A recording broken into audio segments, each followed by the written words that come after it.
1 મિનિટનો કુકિંગ મંત્ર. સવારે નાસ્તામાં આપણે પૌવા બનાવતા હોઈએ છીએ, પણ એ પૌવા ઘણી વખત વધારે પલળવાના કારણે એકદમ ભેગા થઈ જતા હોય છે અને પૌવા જરાય સરસ નથી બનતા હોતા. તો પૌવાને છૂટા બનાવવા હોય તો એના માટે શું કરવું જોઈએ?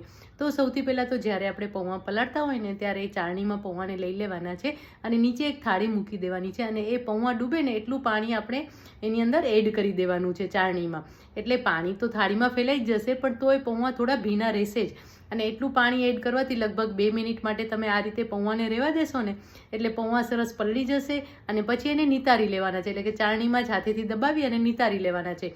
પછી આ પૌવાને લગભગ તમારી પાસે ટાઈમ હોય તો અડધો કલાક માટે અને ટાઈમ ન હોય તો 5 થી 10 મિનિટ માટે ખુલ્લા કરી લેવાના છે. એટલે કે કોઈ થાળીમાં પણ ફેલાવી શકો અથવા તો ચાળણીમાં જ એને હવા આવતી હોય ને એવી જગ્યાએ મૂકી દેવાના છે. તો આવી રીતે જો તમે પૌવા પલાળશો ને તો પછી પૌવા વઘારશો તો પૌવા એકદમ પરફેક્ટ તૈયાર થશે અને એકદમ સરસ છૂટા તૈયાર થશે.